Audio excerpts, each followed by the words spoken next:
కానీ 277 పరుగుల దాకా అయితే క్లాస్ని తీసుకెళ్ళగలిగాడు మ్యాచ్ని అయితే అక్కడ దాకా. ఇంకా ఇది వరల్డ్ రికార్డ్ అండి. ఇప్పుడు ఎందుకంటే ఏ ఫ్రాంచైజీ కూడా ఇప్పుడు ఐపీఎల్ చరిత్రలోనే కదా, ఐపీఎల్ చరిత్రలో 243 పరుగులు ఆర్సీబీ పేరు మీద ఉంది. 263 పరుగులు 263 పరుగులు ఆర్సీబీ పేరు మీద ఉంది.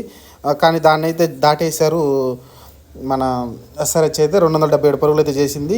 ఇంకా ఆ తర్వాత సూపర్ జైంట్ అంతకుముందు ఉంది కదా, సూపర్ జైంట్ అది కూడా 257 పరుగులు చేసింది. తర్వాత రాయల్ ఛాలెంజర్స్ వాళ్ళే మళ్ళీ బెంగళూరు రాయల్ ఛాలెంజర్స్ 245 పరుగులు ఒకటి ఉంది. మళ్ళీ సూపర్ కింగ్స్ కూడా మళ్ళీ 240 పరుగులు. అంటే ఇంతకుముందు చేసిన వాళ్ళు ఎవరైతే ఉన్నారో హైయెస్ట్ 100 వాటన్నిటిని దాటేసింది.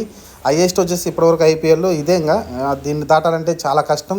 ఇంకా ఏదైతే ప్రీమియర్ లీగ్స్ చాలా జరుగుతున్నాయో, బిగ్ బాస్ కావచ్చు, కరేమీ లీగ్ కావచ్చు, సౌత్ ఆఫ్రికా కావచ్చు, అలానే బంగ్లాదేశ్, అలానే పాకిస్తాన్, ఇలా చాలా రకరకాల ప్రీమియర్ లీగ్స్ జరుగుతూ ఉన్నాయి.